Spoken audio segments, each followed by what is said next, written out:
Marcus Chen wiped the sweat from his forehead as he crawled through another maintenance tunnel. The air was thick and hot inside the massive alien ship. His jumpsuit was dirty and torn from 3 months of fixing pipes and cleaning air vents. This was not how he thought his life would end up. 3 years ago, Marcus had been a lieutenant in the Earth Defense Corps. He worked as a military engineer, designing weapons and defense systems. He was good at his job and proud to serve his planet. Then the Zephyrians came. The alien invasion lasted only 6 days. Earth's best weapons could not even scratch their ships. Their technology was hundreds of years ahead of anything humans had. When the surrender came, Marcus felt his world collapse. The aliens called humans a primitive species. They said humans were only good for simple labor. Now Marcus worked on the Zephyrian flagship called Dominion's Edge. The ship was huge, bigger than any city on Earth. It housed 50,000 alien crew members and had weapons that could destroy planets. The ship's commander was Admiral Kethvara, a terrifying creature that looked like a giant insect walking on 2 legs. She was 8 feet tall with 4 arms and eyes like black mirrors. Marcus had only seen the Admiral from far away during inspections. She never spoke to humans directly. The Zephyrians treated humans like tools or furniture. They gave orders through translators and expected perfect obedience. Any mistake meant punishment or death. The ship was getting ready for a big battle. For 2 years, they had been trying to capture a place called Fortress Epsilon 7. It belonged to the Krillian Federation, a group of aliens who refused to join the Zephyrian Empire. The fortress was protected by something called quantum shields. These shields could stop any weapon the Empire had. Marcus heard the alien officers talking about it during his work. They sounded frustrated and angry. Many battles had been fought and many ships had been lost. The fortress still stood strong. Admiral Kethvara was under pressure from her superiors to find a solution. That morning, Marcus was ordered to fix a broken air filter in the command center. This was unusual because humans were normally not allowed in such important areas. But the filter was in a tight space that only a smaller human could reach. As Marcus worked, he could hear the Admiral and her officers having a meeting. Their voices were loud and angry. The translation device in his ear let him understand their words.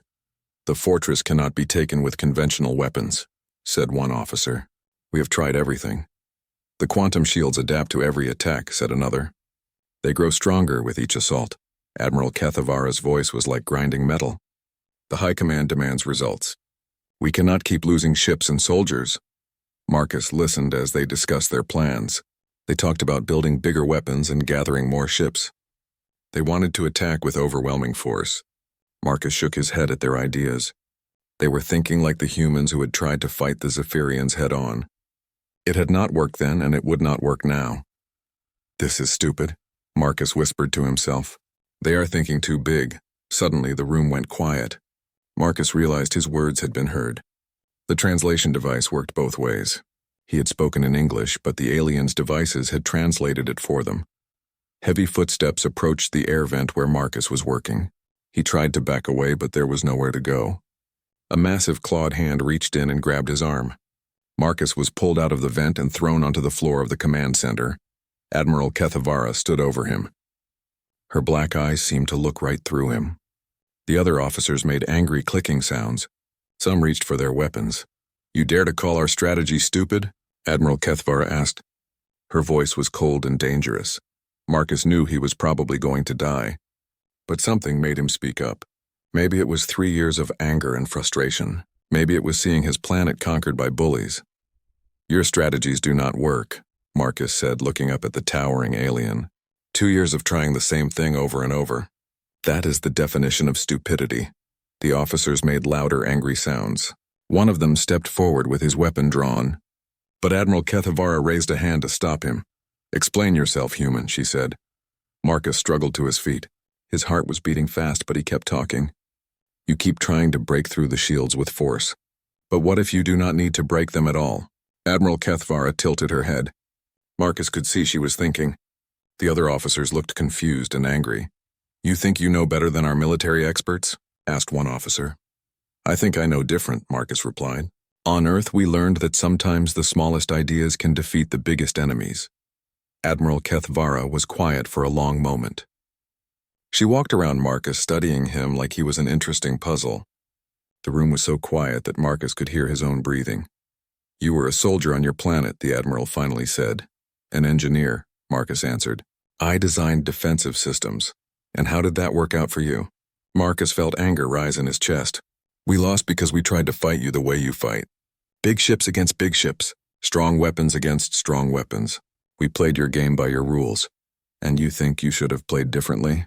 I think we should have played a completely different game. Admiral Kethavara stopped walking and faced Marcus directly. Her expression was unreadable. What would you do about Fortress Epsilon 7? She asked. The question surprised Marcus. He looked around at the angry faces of the alien officers. They clearly thought this was a waste of time. But Admiral Kethavara seemed genuinely curious. I would need to see the data, Marcus said carefully. That is classified military information, snapped an officer. He is a primitive slave, said another. This is insulting to our intelligence. But Admiral Kethavara raised her hand again for silence. She studied Marcus for another long moment. Very well, she said finally. I am giving you access to all tactical data regarding Fortress Epsilon 7. You have 1 week to present me with a strategy. The command center erupted in angry voices. Officers protested in their clicking language. Some demanded that Admiral Kethavara reconsider, but she ignored them all. If your strategy fails or wastes our time, you will be executed, the Admiral told Marcus. But if it succeeds, and she paused, we will see. Guards escorted Marcus to a small room with a computer terminal. As the door closed behind him, Marcus realized what had just happened. An alien admiral had just asked a human slave to solve a military problem that her best officers could not handle. It was impossible. It was dangerous. It was probably a death sentence. But for the first time in 3 years, Marcus felt like he had a purpose again. He sat down at the computer and began to study the fortress data. Somewhere in these files was the answer that had been hiding from the most advanced military minds in the galaxy. He just had to think like a human, instead of an alien. Marcus spent the first day just reading. The computer had more information than he had ever seen about military technology. The Fortress Epsilon 7 was amazing and terrifying at the same time. It was built inside a large asteroid and protected by quantum shields that could stop any attack. The fortress had been designed by the Krillians, who were almost as advanced as the Zephyrians. The shields worked by creating a barrier that existed in multiple dimensions at once. When energy hit the shields, they would shift the attack to another dimension, where it could not cause damage. Marcus read reports from dozens of battles. The Zephyrians had tried everything. They used plasma cannons that could melt through mountains. They fired missiles that could destroy moons. They even tried ramming ships directly into the shields. Nothing worked. The shields just got stronger after each attack. The more Marcus read, the more he understood why the Zephyrian officers were frustrated. Their entire way of thinking was about using bigger and stronger weapons. If something could not be broken, they built a bigger hammer. But Fortress Epsilon 7 was like trying to break water with a hammer. The harder you hit it, the more it flowed around the blow. On the second day, Marcus started looking at the technical details of the shields. The quantum field generators needed enormous amounts of power. The fortress had its own power plant that was bigger than most cities. The shields also needed perfect timing to work properly. They had to shift between dimensions in exact patterns like a very complicated dance. Marcus found something interesting in the technical reports. The shields were not solid all the time. They had to cycle on and off in tiny fractions of seconds to maintain their quantum state. During these cycles, there were moments when the shields were vulnerable. But these moments lasted less than a millisecond and happened in random patterns. The Zephyrians knew about these vulnerable moments, but they could not use them. Their weapons were too big and slow to take advantage of such tiny windows. It would be like trying to thread a needle with a telephone pole. On the third day, Marcus had an idea. Instead of trying to break through the shields, what if someone could get inside them first? The shields were designed to keep attacks out, not to keep things in. Once inside, the fortress would be defensible only by its regular weapons and armor. But how could anyone get inside quantum shields? The answer came to Marcus when he remembered his childhood on Earth. He used to catch fish with his grandfather. His grandfather taught him that sometimes the best way to catch a big fish was not with a big net, but with patience and the right bait. Marcus started studying the area around the fortress. There were hundreds of asteroids floating nearby. The Zephyrians had ignored these rocks because they were too small to hide ships. But Marcus was not thinking about hiding ships. He spent the fourth day learning about harmonic frequencies. The quantum shields worked by vibrating at specific frequencies. If something else vibrated at the exact same frequency, it could interfere with the shields. Marcus had learned about this principle when he designed defensive systems on Earth. The idea was simple but required perfect timing. If small objects could be placed at specific points around the fortress, they could create harmonic interference. The shields would become confused and create gaps that lasted longer than a millisecond. On the fifth day, Marcus worked on the details. The plan would need 3 parts. First, mining equipment would be used to hollow out several asteroids and fill them with harmonic resonators. These would be disguised as normal mining operations that happened all the time in space. Second, old satellites would be positioned around the fortress. These satellites would appear to be broken and drifting, but they would actually be sophisticated jamming devices. They would create blind spots in the fortress's sensor network. Third, specially modified ships would wait for the perfect moment when the harmonics created gaps in the shields, and the jammers blocked the sensors. These ships would slip through the shield barrier during the confusion. The plan was risky and required timing that was almost impossible. But Marcus had learned something about humans during the war with the Zephyrians. Humans were very good at doing impossible things when they had no other choice. On the 6th day, Marcus wrote his report. He tried to explain his ideas in simple terms that the aliens would understand. He knew they would think his plan was too complicated and too dependent on luck. But sometimes complicated plans worked better than simple ones because enemies did not expect them. On the 7th day, Marcus was brought back to the command center. Admiral Kethvara was there with all her officers. They looked at Marcus like he was a bug that had crawled into their clean room. "Present your strategy," Admiral Kethvara ordered. Marcus stood in the center of the room and began to explain his plan. He used the main display screen to show diagrams and calculations. As he talked, he could see the expressions on the alien faces. Some looked confused. Others looked angry. A few looked interested. "This is ridiculous," said one officer when Marcus finished. "The plan depends on too many variables working perfectly." "The harmonic calculations are theoretical at best," said another. "We would be risking valuable ships on untested science. And the timing would need to be perfect to the microsecond," added a third. "One mistake and our forces would be destroyed." But Admiral Kethvara was quiet. She studied the diagrams on the screen and asked technical questions about the harmonic frequencies. Marcus answered as best he could, explaining the science behind his ideas. "You are asking us to trust the fate of our fleet to mining equipment and broken satellites," said the Admiral finally. "I am asking you to try something different," Marcus replied. "Your way has not worked for 2 years. My way might fail, but at least it will fail differently." The room was silent for a long time. Marcus could hear his heart beating as he waited for the Admiral's decision. He knew that his life depended on her next words. "The plan has merit," Admiral Kethvara said slowly. "It is unconventional and dangerous, but it addresses the real problem instead of trying to overpower it." The officers protested loudly, but the Admiral raised her hand for silence. "We will test the harmonic theory on a smaller scale first," she decided. "If the science works, we will proceed with the full plan." Marcus felt relief wash over him. He was not going to be executed today, but he also felt the weight of responsibility. If his plan failed, many soldiers would die. If it succeeded, he might have found a way to defeat enemies that seemed impossible to beat. "You will oversee the technical aspects personally," Admiral Kethvara told Marcus. "This was your idea. You will see it through to the end." As guards escorted Marcus away, he heard the officers still arguing with their admiral. They could not understand why she would trust a human with such an important mission.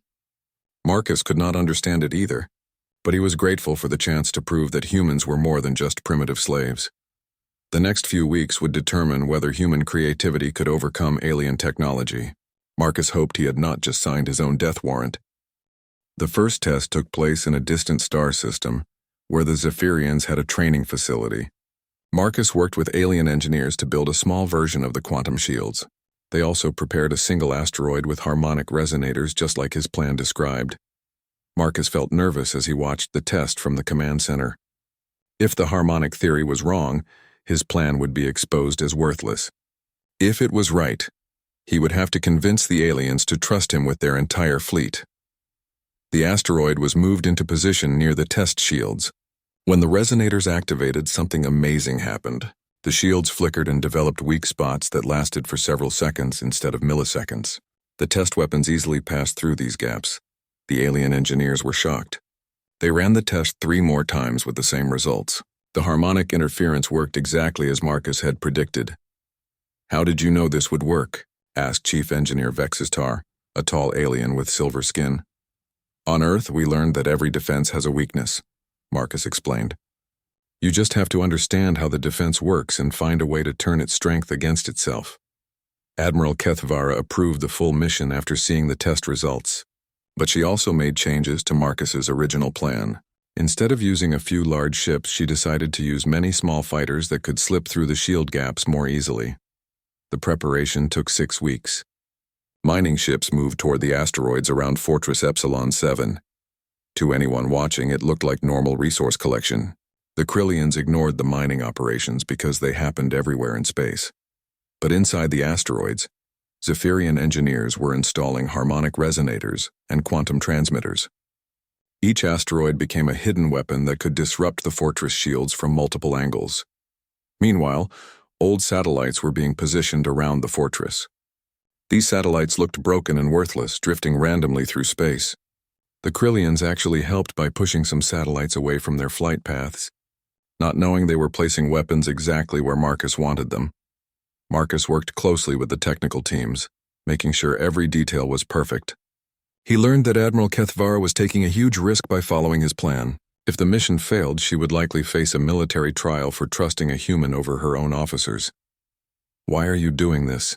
Marcus asked her one day when they were alone in the planning room. Admiral Kethvara was quiet for a moment, studying star charts on the display screen. "Because I have seen what happens when military leaders refuse to consider new ideas," she said finally. "My own homeworld was conquered by the Empire because our commanders could not adapt to new tactics." Marcus was surprised. He had not known that Admiral Kethvara was from a conquered planet like Earth. "The Empire absorbs species that can contribute something useful," she continued. "Those that cannot adapt are eliminated. I have watched this process for many years. And you think humans can contribute? I think humans see problems differently than we do. That difference might be valuable." The conversation made Marcus think about the bigger picture. Maybe this mission was about more than just capturing one fortress. Maybe it was about proving that humans deserved better treatment from the Empire. 2 weeks before the attack, Marcus realized there was a problem with the plan. The harmonic resonators needed to be activated in a specific sequence to create the right interference pattern. But the timing had to be perfect and the distances were enormous. Marcus spent 3 days working on the problem. Finally, he found a solution using quantum entanglement. By linking all the resonators through quantum particles, they could be triggered simultaneously regardless of distance. The aliens were impressed by this addition to the plan. Quantum entanglement was advanced science that even they had trouble with. But Marcus had learned about it from studying their own technical manuals. "You understand our technology better than some of our own engineers," Chief Engineer Vexitar told him. "I understand it differently," Marcus corrected. "You see how it is supposed to work. I see how it might be used for something else." The day of the attack finally arrived. The Zephyrian fleet took position far from Fortress Epsilon 7, pretending to prepare for another conventional assault. The Krillians activated their defenses and prepared for the same kind of battle they had fought many times before. Marcus watched from the command center as the real attack began. The mining ship sent activation signals to the hidden resonators in the asteroids. At the same moment, the broken satellites started jamming the fortress sensors. For a few seconds, nothing seemed to happen. Then the quantum shields around Fortress Epsilon 7 began to flicker and pulse. Gaps appeared in the barrier, lasting much longer than they should have. "Attack wings, go," Admiral Kethvara ordered. Hundreds of small fighters launched from hidden positions behind other asteroids. They had been waiting in silence, running on minimal power to avoid detection. Now they raced toward the gaps in the shields. The Krillians realized what was happening and tried to respond, but their sensors were being jammed. They could not target the small fighters accurately. Some of their weapons fired blindly into space, missing completely. The first wave of fighters made it through the shields and began attacking the fortress directly. Without the quantum protection, the fortress was vulnerable to conventional weapons. Explosions lit up the asteroid as the fighters struck power plants and weapon systems. More fighters followed through the gaps. The Krillians tried to close the shields, but the harmonic interference made them unstable.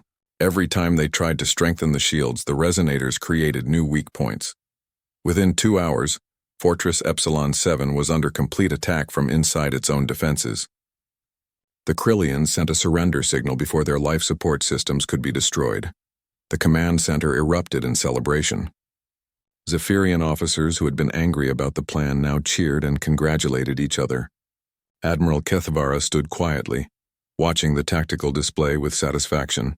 Fortress Epsilon 7 has surrendered, reported the communications officer. They are requesting terms. Standard occupation terms, Admiral Kethvara replied. Send engineering teams to secure their technology. She turned to Marcus, who was still staring at the display in disbelief. His plan had actually worked. The impossible fortress had fallen in hours instead of years. Well done, the Admiral said simply. But Marcus knew this was just the beginning. Word of the victory would spread throughout the Empire. Other commanders would want to know how the fortress had been captured so easily. They would want to know about the human who had made it possible. Marcus had proven that humans could think strategically. Now he had to figure out what to do with that knowledge. News of the victory at Fortress Epsilon 7 spread through the Zephyrian Empire faster than Marcus had expected. Within days, Admiral Kethvara received a promotion to Grand Admiral and new orders from the High Command. She was to study human strategic thinking and apply it to other military problems. Marcus found himself in a strange position. He was no longer just a maintenance worker. Grand Admiral Kethvara gave him the title of Strategic Consultant, which had never existed before in the Empire. Some aliens were angry about a human having any kind of rank, but they could not argue with the results. You will help me select other humans for strategic roles, Kethvara told Marcus during a private meeting. The High Command wants to test human thinking on different problems. Marcus felt excited and worried at the same time. This was a chance to help other humans, but it was also dangerous. If any of their strategies failed, all the humans involved would likely be executed. What kind of problems? Marcus asked. There are 3 other military situations where conventional tactics have failed, Kethvara explained.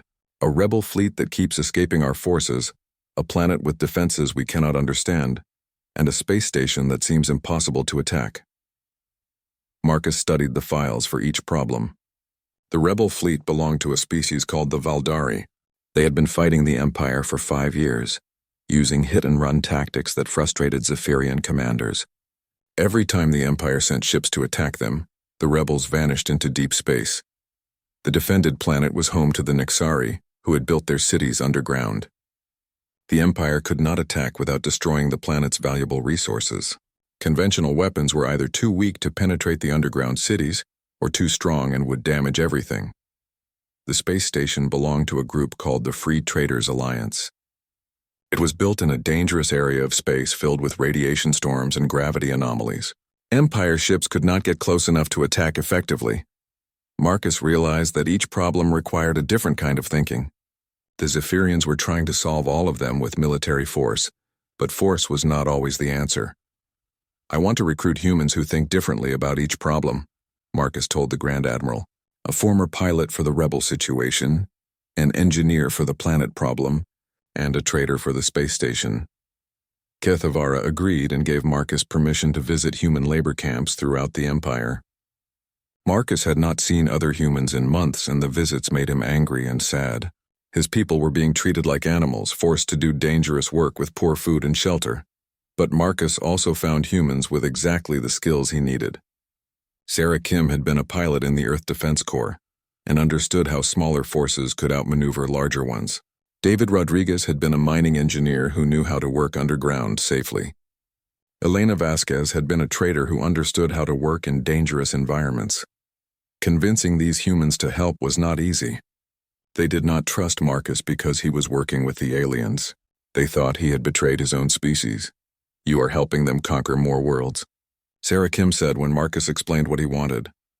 I am helping humans prove we are worth more than slave labor, Marcus replied. Every success makes our position stronger, and every failure gets us killed. David Rodriguez pointed out. Marcus could not argue with that, but he also knew that doing nothing would not improve their situation. We can spend the rest of our lives fixing their machines and cleaning their ships, Marcus said, or we can show them that human minds are valuable, maybe valuable enough to earn better treatment. Elena Vasquez was the first to agree. She had been working in a chemical plant where several humans had died from toxic exposure. At least this way I might die doing something important, she said. Eventually all three agreed to help. They were transported to Marcus's ship and given access to classified military information. Like Marcus, they were shocked by the advanced technology and frustrated by how the aliens used it. The first success came from Sarah Kim's work on the rebel fleet problem. She studied the Valdari tactics and realized they were using the Empire's own predictability against them. The Zephyrians always attacked the same way, so the rebels knew exactly when and how to escape. Sarah proposed using multiple small fleets instead of one large one. These fleets would attack from different directions at random times, making it impossible for the rebels to predict and escape. The strategy worked perfectly, and the Valdari fleet was captured within 2 weeks. David Rodriguez solved the underground city problem by thinking like a miner instead of a soldier. Instead of trying to attack the cities directly, he suggested cutting off their air and water supplies. The Empire could force the Nexari to surrender without damaging their valuable resources. Elena Vasquez approached the space station problem like a business negotiation. She studied the Free Traders Alliance and realized they were not really enemies of the Empire. They just wanted to be left alone to conduct business. Instead of attacking, she proposed offering them a trade agreement that would benefit both sides. Each success brought more attention from the high command. More humans were recruited for strategic roles. Marcus found himself managing a small network of human consultants throughout the Empire. But Marcus had a secret plan that he shared with none of the aliens. Every human he recruited was also recruited for something else. He was building a communication network that could share information across the entire Empire. The humans used their access to military communications to send coded messages to each other. They shared information about Empire weaknesses, ship movements, and strategic plans. Slowly, Marcus was creating something that had never existed before. A resistance movement operating from inside the Empire's own command structure. Sarah Kim discovered that the Empire's fleet coordination relied on a central communication hub that could be disrupted.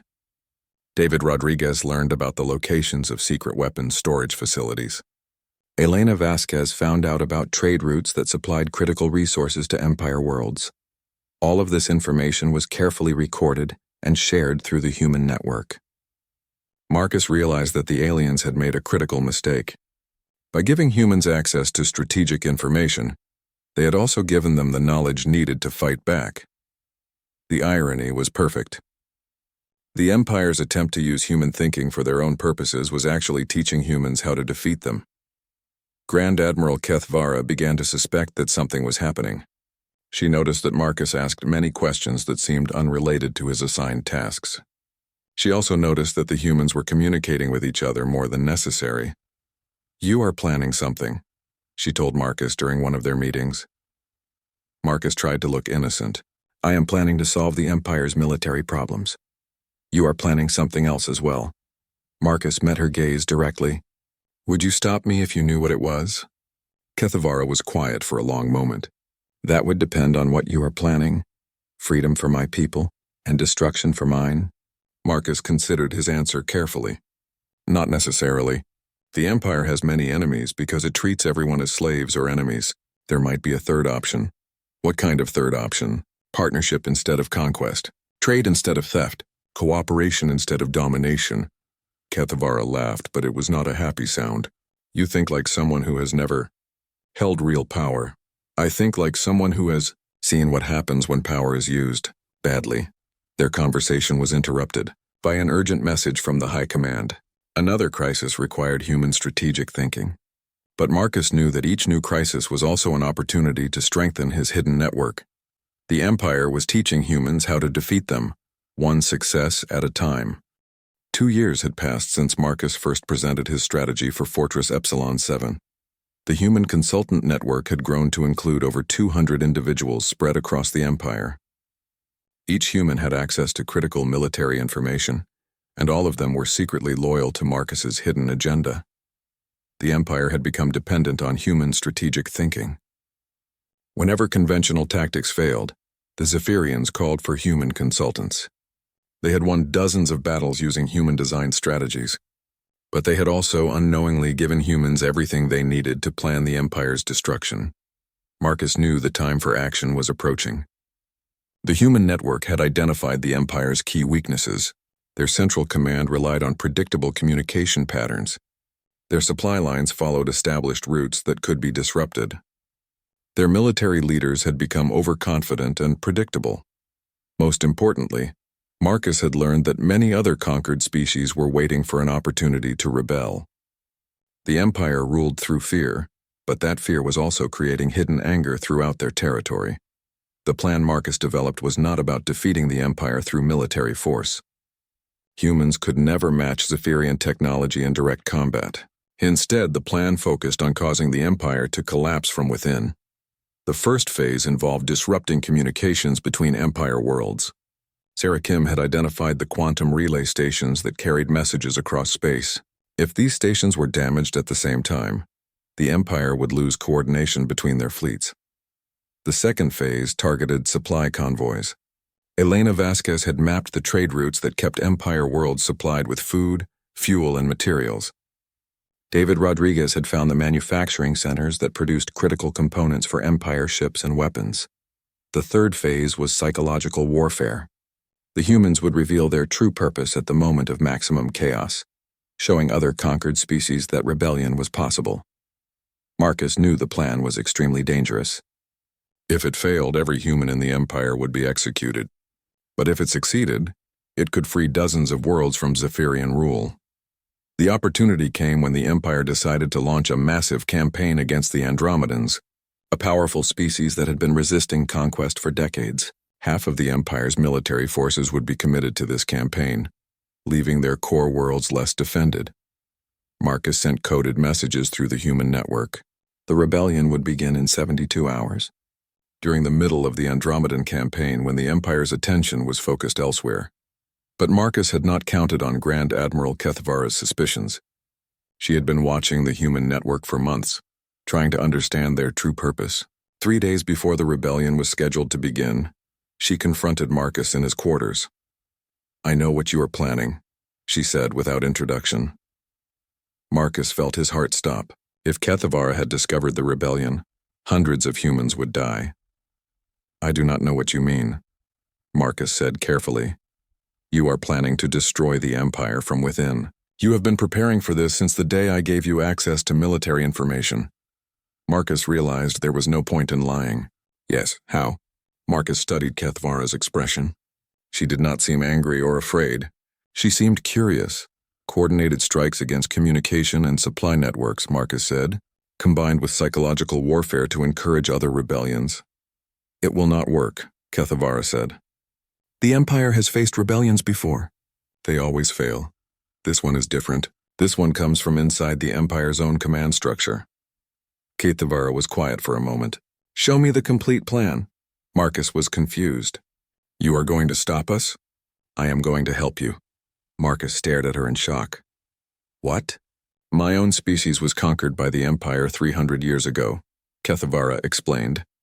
"I have been waiting for the right opportunity to strike back. Your network provides that opportunity." Marcus could hardly believe what he was hearing. "You have been planning rebellion for 300 years? I have been waiting for allies who could think strategically. The Empire's greatest weakness is that they cannot imagine being defeated by the species they have conquered." Kethvara revealed that she had been secretly documenting Empire crimes and building evidence of their brutality. She had also been cultivating relationships with military officers from other conquered species who shared her desire for freedom. "If we coordinate your rebellion with simultaneous uprisings on 12 other worlds, the Empire will not be able to respond effectively," Kethvara said. Together, they modified Marcus's plan to include Kethvara's allies. The rebellion would not just be humans fighting alone. It would be a coordinated uprising of dozens of species acting together. The rebellion began exactly as planned. Communication relay stations throughout the Empire were destroyed simultaneously. Supply convoys were attacked on 16 different trade routes. Manufacturing centers on 8 worlds were sabotaged. But the most important part of the plan was the psychological impact. When the Empire tried to coordinate their response, they discovered that their own command structure had been infiltrated. Human consultants revealed their true loyalty. Officers from conquered species declared independence. Even some Zephyrians joined the rebellion. The Empire's response was chaotic and confused. They had never faced an enemy that understood their weaknesses so completely. Their attempts to restore order only created more opportunities for the rebels. Within 6 months, the Zephyrian Empire had collapsed. Some worlds declared independence. Others formed new alliances with former enemies. The Zephyrians themselves were forced to negotiate as equals instead of dictating as conquerors. Marcus found himself representing Earth in the new Galactic Council that formed after the Empire's fall. It was strange to sit in meetings with species that had once been enemies, now working together to build something better. "You changed everything," Grand Admiral Kethavara told him after one of these meetings. She was now the leader of her own free world. "You gave me the chance to change everything," Marcus replied. "That bizarre order you gave me started all of this. I gave that order because I recognized something in human thinking that the Empire needed. I did not expect it to destroy the Empire." Marcus smiled. "That is the thing about humans. We are very good at using tools for purposes other than what they were designed for." The irony was perfect. The Empire had tried to use human strategic thinking as a weapon against their enemies. Instead, humans had used that opportunity to free themselves and dozens of other species. Years later, Marcus would look back on that moment when Admiral Kethavara pulled him out of an air vent and asked for his opinion. It seemed like such a small thing at the time, but it had changed the course of galactic history. The lesson was simple but powerful. Sometimes the most dangerous enemies are the ones you underestimate. Sometimes the greatest victories come from the smallest acts of defiance, and sometimes a bizarre order from an alien commander can change everything. Marcus had learned that humans were not just good at fixing machines and cleaning ships. They were good at seeing problems differently, finding unexpected solutions, and turning their enemies' strengths into weaknesses. Most importantly, he had learned that freedom was not something that could be given or taken away. It was something that had to be earned through courage, intelligence, and the willingness to take impossible risks for the chance of a better future. The strange order that had started everything was now remembered throughout the galaxy as the moment when the Age of Empires ended and the Age of Cooperation began, all because one alien commander decided to listen to a human who thought differently about an impossible problem.